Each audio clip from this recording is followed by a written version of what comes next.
Snap Judgment Studios. Snappers, do you know at one point, I got a call from the powers that be saying Snap was canceled. That was a very, very no good, very bad day, but then I realized that the powers that be didn't own this show. You own this show, Snappers. That's why I'm asking you to support it right now at a level that makes sense for you at snapjudgment.org. If you've ever been unable to get out of the car, the kitchen, the office until you heard the end of the story, please become one of us and support the show that makes it happen at snapjudgment.org, because it doesn't happen any other way. You can get Snap stuff, including music, a chance to pitch your story, or a backstage pass to Spook Live if Snap storytelling is in you.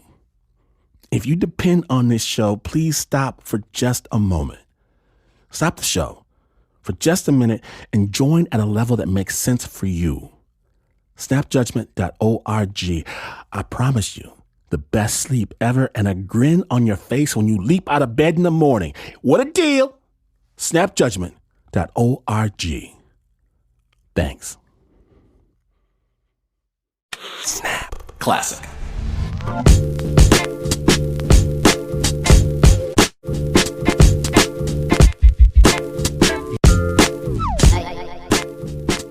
Okay, so way before Snap, I work in Malaysia, right? I'm a junior diplomat. My job is to make with the happy talk to the government officials, the politicians, the media, and I like them. I like everybody. It's fun. And I ask them the most American question there is. What do you do for a living? I pretend to be interested in their answers. I nod my head up and down. Then we switch. Now they pretend to act interested in my nonsense. Usually there's going to be cocktails. I like cocktails. Sometimes, though, wires, they get crossed. Or maybe it's someone's idea of humor. Whatever. Occasionally, I receive an actual paper invitation to a spook show.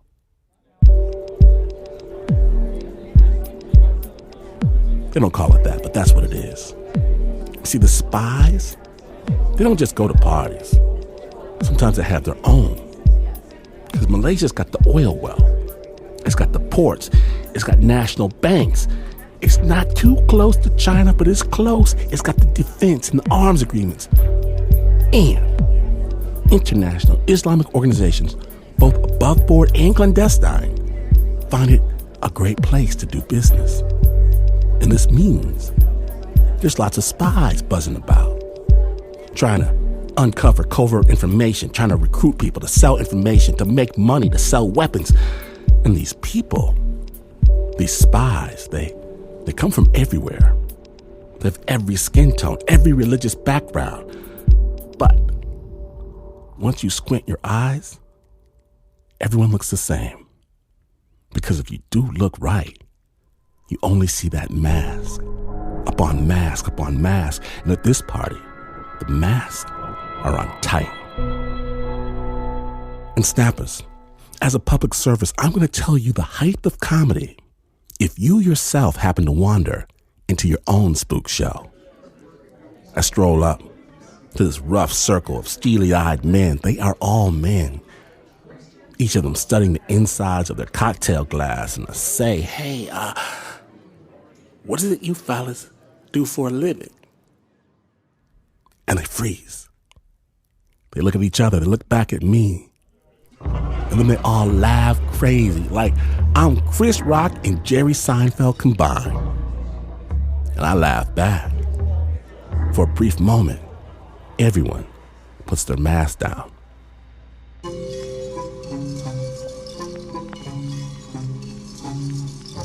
Today in Snap Judgment, we proudly present the lamb, the lion, and the fox. You might want to put your mask back on because you're listening to Snap Judgment.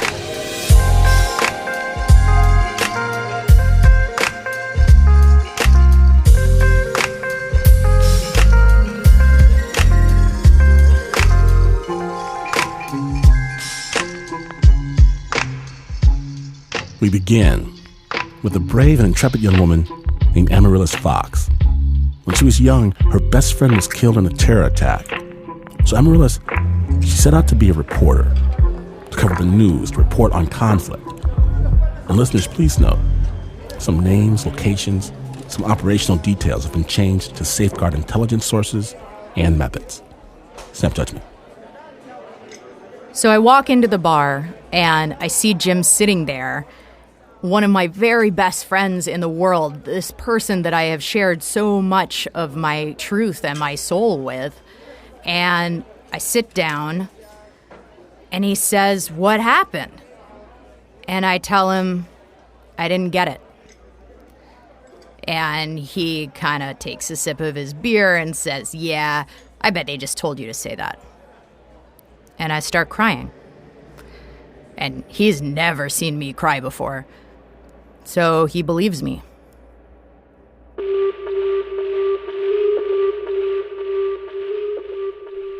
But Amaryllis was lying. The CIA ordered her to, which is hard to imagine if you know Amaryllis Fox. She was a reporter who risked her life for the exact opposite, for transparency. I'd taken this year off in order to go and find a way to smuggle myself into Burma and interview Aung San Suu Kyi while she was under house arrest, all because I believed in the power of her words, in the power of truth, to challenge this terrifying authoritarian government. After their interview, Amaryllis was arrested and interrogated by the state police. But she managed to smuggle the footage out anyway, by wrapping it up in plastic and actually hiding it in herself like a tampon. So, needless to say, she was committed to her cause, and she became a serious journalist, focusing on Southeast Asia, following in the footsteps of other journalism giants covering international conflict.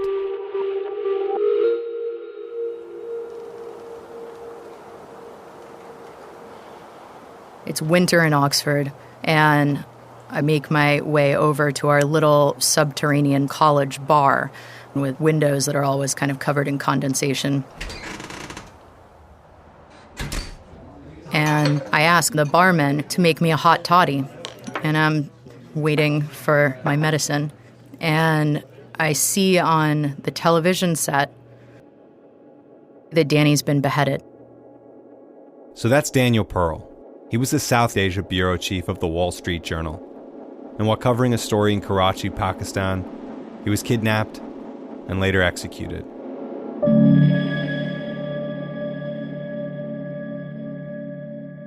He was a hero to Amaryllis, and on several occasions had mentored her journalism career. Over the next few weeks, the news can't get enough of this story. They play all of the horrible things that Danny was made to say by his captors before he's killed. And in the midst of all of this media frenzy, I asked what I could do to make this stop. The idea that daylight really is the best disinfectant was something that I could feel slipping through my fingers. Maybe there was something more complicated happening now. Maybe, in fact, it's governments that need to be protected from humans in this new war. So she passes all of her tests, and she's officially selected to be a member of the CIA. And in that moment, she knows she's leaving behind her commitment to transparency.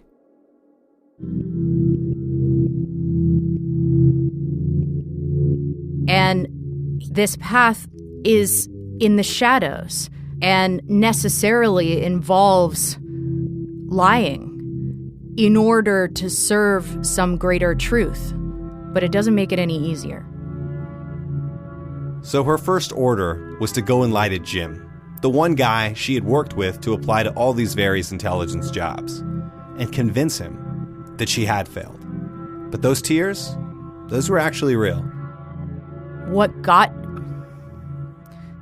to me in that moment, looking at this friend who I had shared this entire journey with, was that from this moment forward, this friend would never really know me again.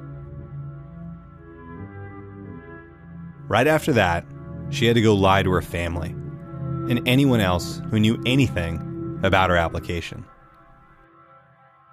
This kind of work is probably the loneliest in the world.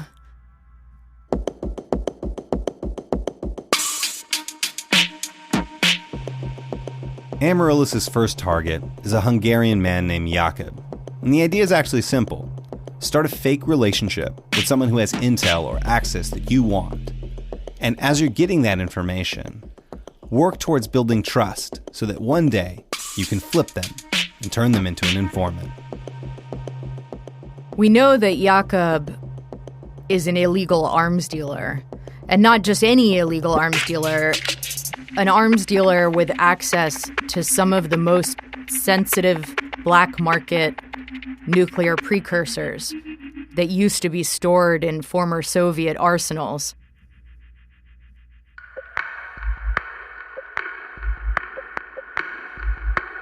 And in order to get near him, I'm posing as a buyer of these weapons, so that I can build a relationship with him with a view to maybe getting some of them off the street, maybe even someday recruiting him as a source directly who can work with us to take down the entire network. But it's the first time I've done this, and I don't know what to expect.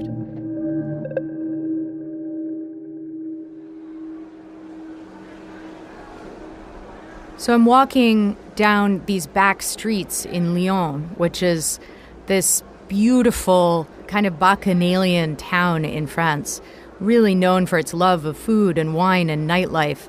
And it's already evening, it's dark outside, and all around me at the street cafes, people are enjoying one another. And I'm trailing this broker of mass-scale death.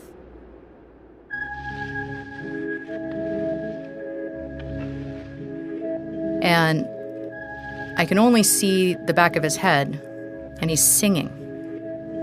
And he has this beautiful, ancient voice. And the song he's singing is a kind of a Hungarian folk song, the kind that fills you with nostalgia even if you have no idea what the words are. And I'm really surprised, because maybe he's not as hardened an arms dealer as he makes himself out to be.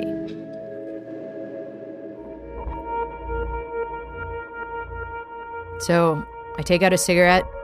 I ask him in French for a light, because I found it's a pretty good way to get people's hands where you can see them before they know what's happening. And when he's flicking his Zippo, I can smell the butane between us, and I can see his face for the first time. And this face was as brutish as any you could imagine. Someone who's lived a hard life and grown hard in response. So we're standing in the street, smoking our cigarettes, and he's about to turn and walk away. He thinks I'm just a passerby who needed a light. That's when I say, Jakub. I introduce myself. He's surprised, but realizes pretty quickly what's going on. One of the things that's most important in that circumstance is to not stay in public very long. So I parked a car across the street, and I ask him whether he'd be up for a drive. And without waiting for an answer, I turn around and go get in the driver's side and resist the overwhelming temptation to look back. But once I pull the door closed, I can see that he's still standing on the other side of the street, looking kind of curious and bemused. But he crosses the street and climbs in the passenger side door. And we sit there for a second. We crack the windows to ash our cigarettes. And I say, do you mind if we drive? And he says, what the hell are you doing in this game? And I say, I'm just a businesswoman.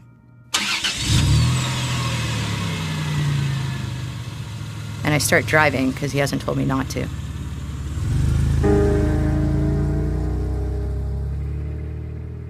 And then I say, I do have an opportunity that could be good for both of us. And as soon as I say it, I know I pushed too hard. I know I should have let him turn the talk to business. But there we are, and the only way out is through. So I don't backtrack, I just let it sit. And he says that he has some wares available for sale, and I ask him what they are, and he gives me the most mundane list of arms that you could ever come up with. These are M4s, maybe going out on a limb, a few components that you might need for surface-to-air missiles, but not the missiles themselves. And I know that he's giving me his cover story. And I know that I've screwed up.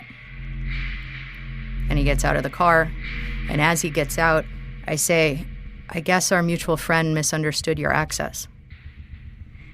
And he pauses, and then he closes the door and walks away. And my heart falls, because it's the first time that I come face to face with the terror of failing. And I walk back to my hotel, and I pour myself a whiskey.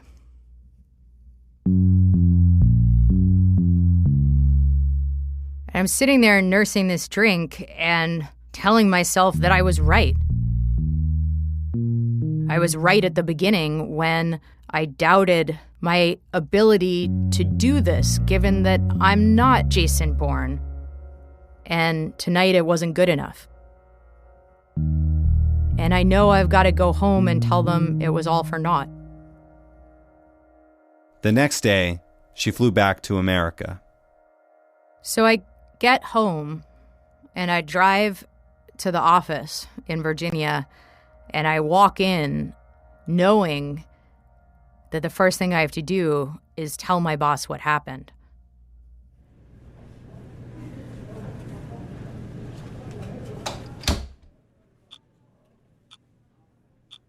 And I lay it all out.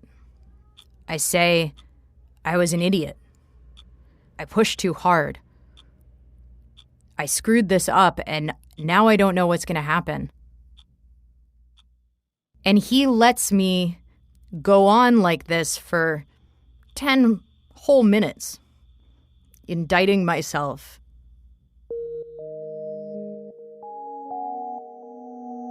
And then he smiles this half smile, and he says, go check the drafts folder. Jakob wrote today. And I'm flooded with relief, because this means he reached back out. It means that contact isn't lost. It means that maybe I can still get one of these machines off the street. And as I walk away, my boss yells after me, but you're still an idiot.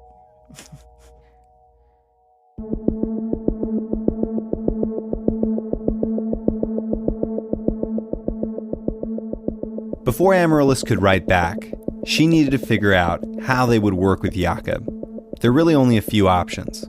There's go in pretending to be a buyer, buy all of the inventory, and stockpile it somewhere safe so no one else can access it. Well, that only works until the dealer realizes that you're not selling any of it on, and suddenly they disappear.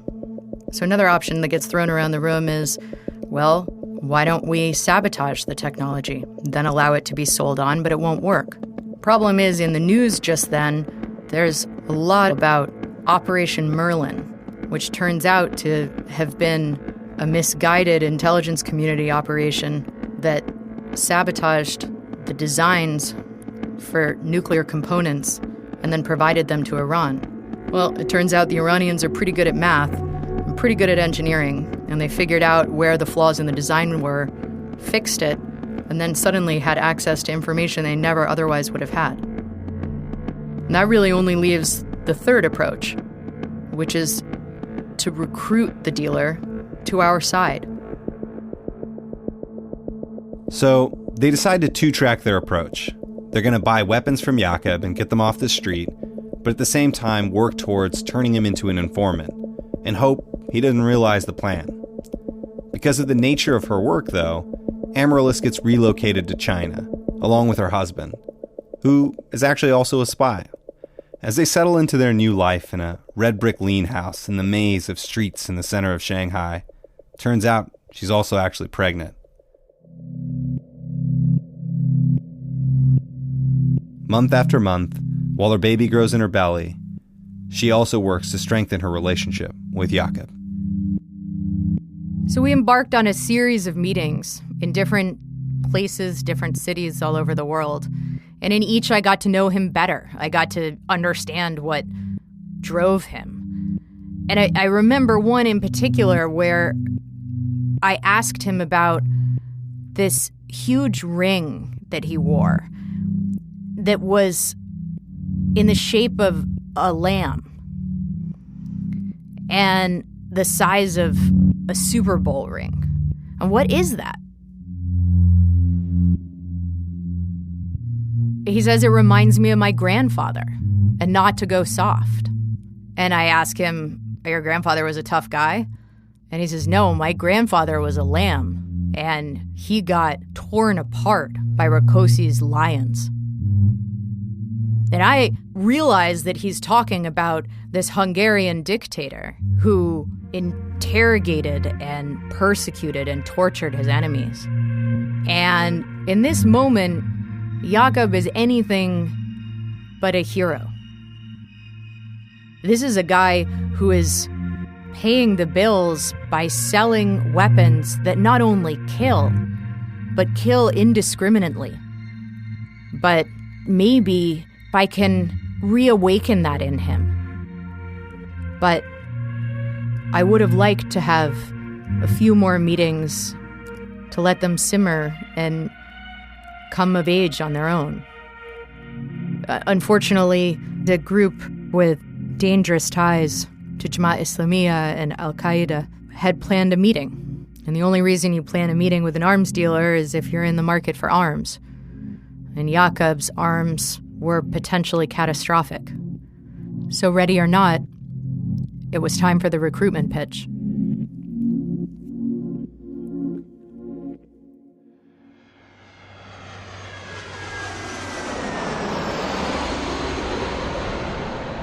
So before Jakob can meet with the buyers, Amaryllis gets on a plane for Thailand to intercept him, and she sets up a meeting in a hotel room, hoping that there she'll be able to convince him to become a spy for the U.S.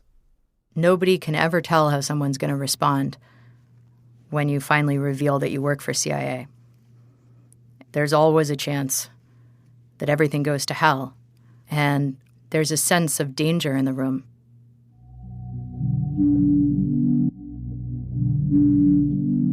When I hear his singing in the hallway, I take a breath, and I walk to the door, and I unlock it, and he walks in, and I put the Do Not Disturb sign on, and I close the door behind him, and we're in it. He throws himself down and laments the state of the economy at home and the incompetence of his government, the same kind of diatribe that he goes through every time. And as we sat in that room and talked about what would happen if one of these devices went off, he said, well, if only there was something I could do about it. And he looked at me asking, inviting me to tell him what it was. And I told him, here we were, two people sitting in a room. Only one of us was a nuclear arms dealer talking with Al-Qaeda, and one of us was a CIA officer trying to save lives. And together, we could do something that no other two people on the planet in that moment could do. And he looks at me and he asks, will I be safe? And I say yes. I tell him we're friends. I tell him that for these past years, he might not realize it, but I've had his back.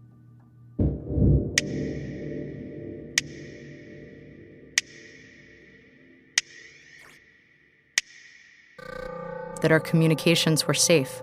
everything has been to prepare for this moment in case in this moment he decided to become the person I knew he wanted to be. And he sits really still for a minute. I've never seen him do that before. And then he finally looks me in the eye and he says, "Don't get me killed." And I say, "Deal." And I raise my drink and I say, "To your grandfather, may he be watching." And he raises his drink and he says, "To our grandkids, may they survive." Then they sign their names to a piece of paper, committing their lives to one another. Amaryllis to protect his identity, and for him to protect hers. And in a strange way, it's actually one of the most honest relationships she has. In some ways, this moment, the result of so many fictions over so many months in so many cities, this moment is the first time that someone outside of my work has really seen me, has really known me in a very long time. Then she heads back to Shanghai, and in between buying and stockpiling weapons with Jakob, she gives birth to her baby, Zoe. I lean over and reach into this plastic rectangle and pull out my daughter, and I feel bursts of Technicolor. And the stakes that I thought I'd understood before are suddenly larger than life because I have something to protect. And while that moment was filled with great joy and relief, it also had another quality, something that didn't make sense. I take Zoe home, and like any new mother, I read all of the books, What to Expect When You're Expecting, and so on. And they tell me that the first thing that I'm going to experience as a young mom is this profound eye contact with my baby. But I don't. My daughter won't lock eyes with me. And I begin to panic.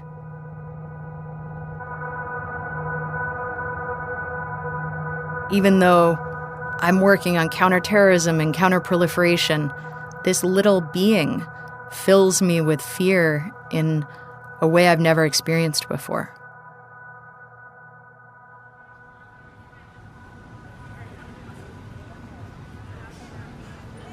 So we take to spending a lot of time outdoors, Zoe and I. I walk her around Shanghai, even though the air is really thick with pollution and smog, and she and I both cough while we walk around.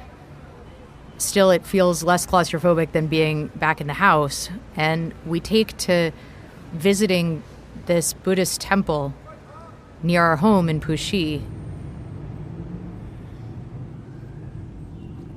And in the middle of this temple, there's a koi pond. And Zoe loves the colors of these fish as their fins kind of flash up over the water. And then one day, one of the koi jumps to the surface and then hangs out there for a moment, as though he's kind of just gazing up at us. And I'm in the middle of this sentence to Zoe, and I just stop. My mind's wandering as I'm looking at this fish, and I say to her out loud, "We must look really weird to them, huh, Zoe?" And it makes me laugh. And in that moment, Zoe laughs, and her eyes lock with mine. And I realize that Zoe sees me when I'm truly myself, when I forget about the situation we're in this hostile country, and just let down my defenses and give her a clear view of her mom. So from then on, when I would strap her to my chest and we would go out into the world, I felt like she was kind of my Yoda, where every time that I let down my guard, dropped my defenses, and allowed myself to really be me, I would feel her respond, and we could explore each other, and in my case, myself.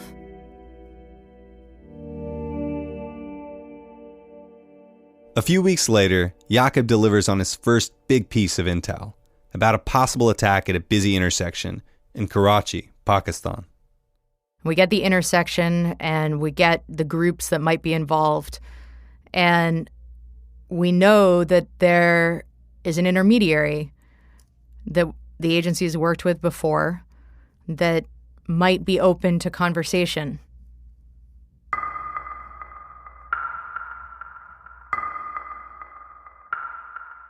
Amaryllis is given a choice. As a new mom, she can stay at home with her daughter, or she could press forward with the mission. I look at Zoe and I know that if I choose to stay home with her, it's someone else's daughter that's going to pay the price. And ultimately, I make the choice to get on a plane and try to stop the attack. So I set off to talk with them as a representative of the government and see whether there's any opening to being able to prevent this attack.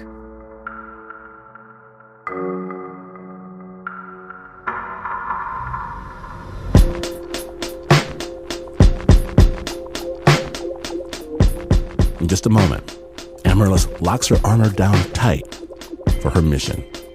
Stay tuned.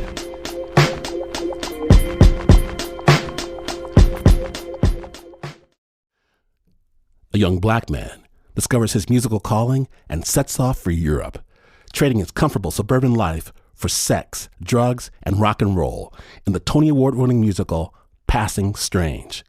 Bursting with electrifying punk, rock, blues, gospel, and jazz music, Passing Strange radiates with humor, passion, and heart. The New York Times calls it fresh and bitingly funny, and Rolling Stone says it is an experience that blows the roof off. Don't miss Passing Strange, now playing through June 18th at Signature Theater. Get tickets at sigtheater.org. Snap Judgment is brought to you by Progressive. Most of you aren't just listening right now. You're driving, cleaning, and even exercising. But what if you could be saving money by switching to Progressive? Drivers who save by switching save nearly $700 on average, and auto customers qualify for an average of 7 discounts. Multitask right now. Quote today at Progressive.com.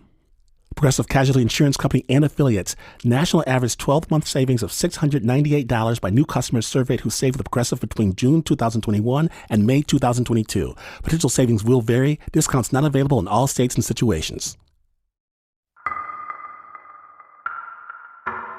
Welcome back to Snap Judgment. When last we left, Amaryllis was faced with a very big decision. I look at Zoe and I know that if I choose to stay home with her, it's someone else's daughter that's going to pay the price. And ultimately, I make the choice to get on a plane and try to stop the attack. So I set off to talk with them as a representative of the government and see whether there's any opening to being able to prevent this attack. And I land in Karachi and get into a taxi. In the taxi, she gets an order: hold all field operations. The next day, she learns that a fellow CIA agent had been killed in a nearby attack. After headquarters checks for additional threats, she's cleared to prep for her meeting. But now she's down 24 hours on security checks, so she'll just have to ballpark things. She heads to the intersection where the bombing's been planned. I have the danger and the loss of my agency brethren foremost on my mind. And I remember, too, that this is the town where Danny was taken.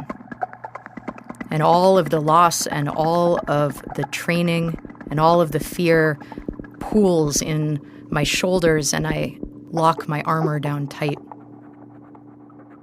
The idea is that she'll go in as a representative of the U.S. government to meet with this local terrorist leader, who isn't totally for this bombing and might be willing to negotiate.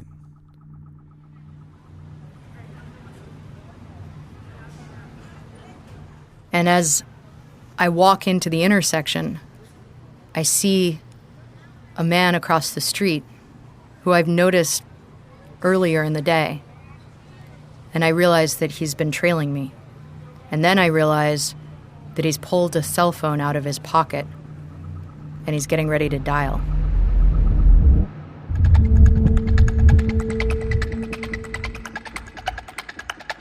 And in the world of terrorism, cell phones are bad news.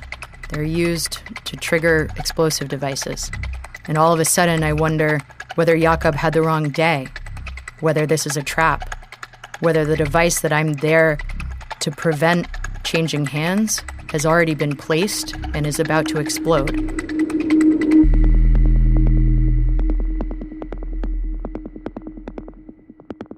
And all I can do is look for cover. And there are concrete vehicle barriers to my left, and I get ready to dive behind them. And then my cell phone rings. And I answer it. And I can see the man across the intersection say into his phone, "Welcome to Karachi.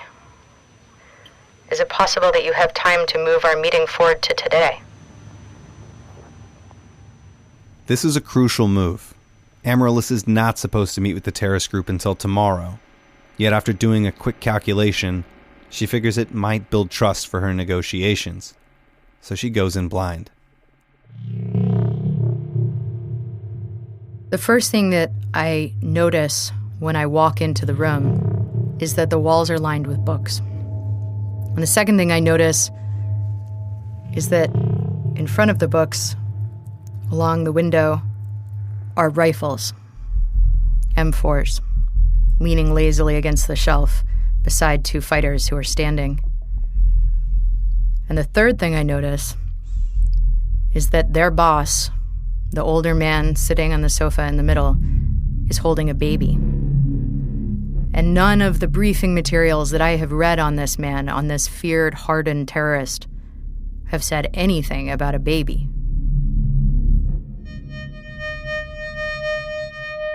And this baby is heaving with mucus in her throat. I can hear it. There's dust hanging in the air, and it's hard to breathe. And then we get down to business.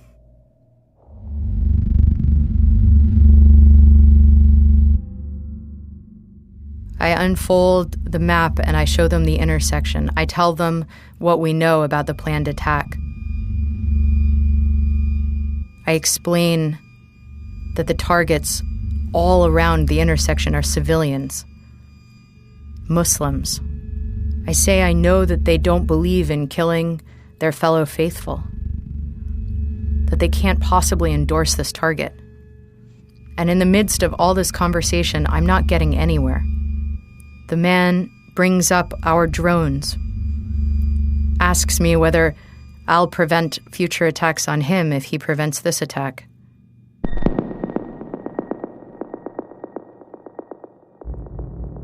And throughout all of our back and forth, this baby is breathing these raspy, sticky breaths. And I decide to take a risk, to go off script.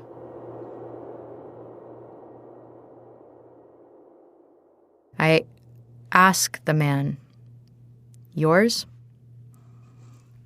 And he nods. I tell him that I have a child too. And I ask whether his baby has asthma.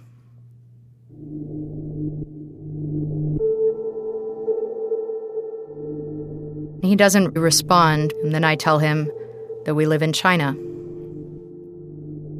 And he gives me a pitying look, as though he shares my frustration at governments that can't keep their air clean.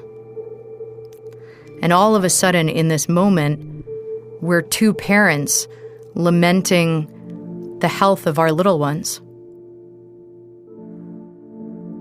And this is wildly off script now, because revealing anything about our families, revealing any personal information, is definitely not standard operating procedure when talking with the adversary.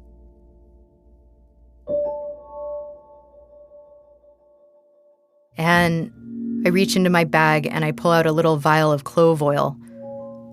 I travel with it because it's useful in making changes to documents. But at home, I've learned to add a little bit to hot water and let my daughter breathe in the steam when her breathing is difficult. And so I hold it up. Have you ever tried clove oil? And he stares at me with such skepticism that it makes me realize the extent of the leap that I am asking him to make. To let his baby inhale some unidentified substance from some dark vial that a CIA officer is giving him on the off chance that I'm genuine. So I take the top off and I inhale myself to show him that it's safe.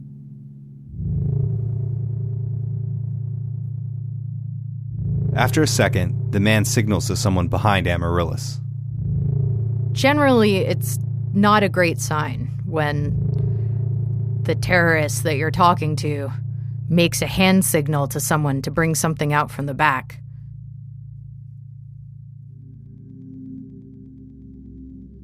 And then a woman emerges, and she puts a little branch of white blossoms on the table.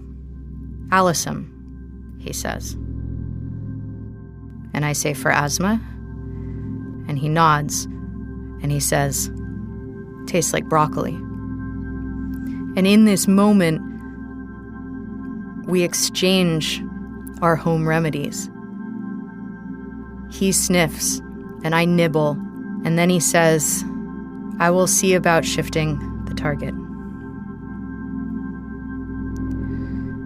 But won't we all just pick new targets tomorrow? And I say yes. You will, and we will. But the Quran says to save one human life is to save all humankind. So, can we just save all of humankind today? Even if it's going to destroy itself again tomorrow? And there's this long beat.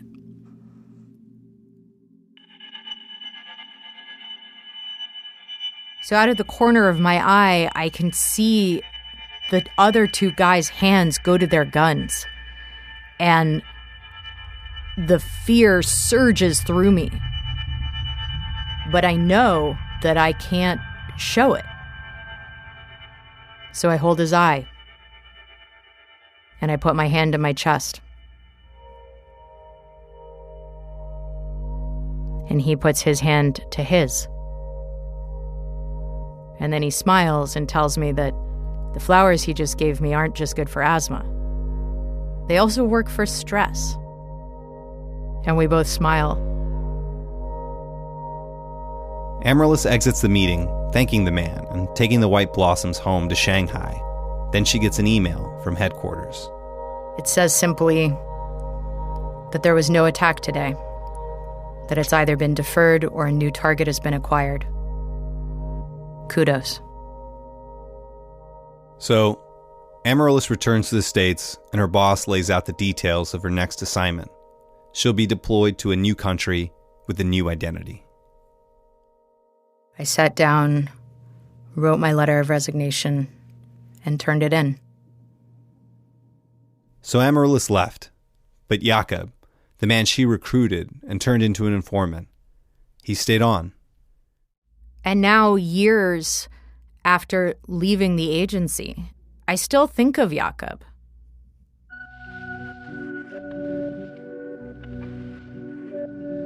I send him a deep bow through the ether, because it's not easy to do that work, knowing that it may put you in a place of danger. And in the end, it might not even work.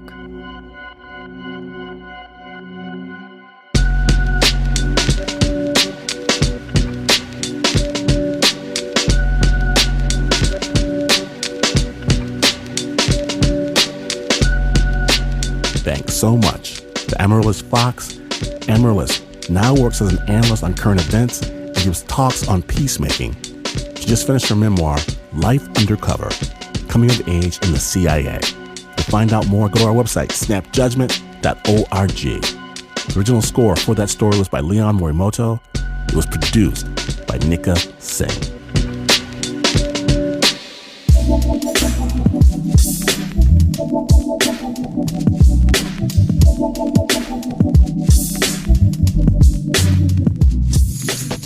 Snap Nation, it's about that time. And if you missed even a moment of Snap storytelling magic, you know what to do. Get the Snap Judgment podcast wherever you get your podcast.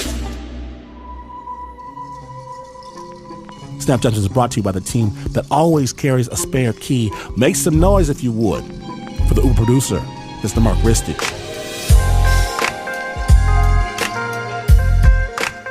Pat Messini-Miller, Anna Sussman, Renzo Gorio, Shayna Sheedy, Liz Mack, Liza Smith, Leon Morimoto, Lauren Newsom, Marissa Dodge, Flo Wiley, Nancy Lopez, John Facile, Nikka Singh, Teo Ducot.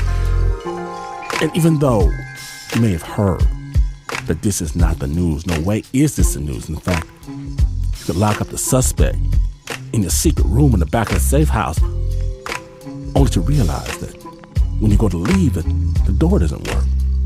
The suspect seems to have disappeared, and most challenging of all, the candy has vanished from the bowl. All of this and more, and you would still not be as far away from the news as this is.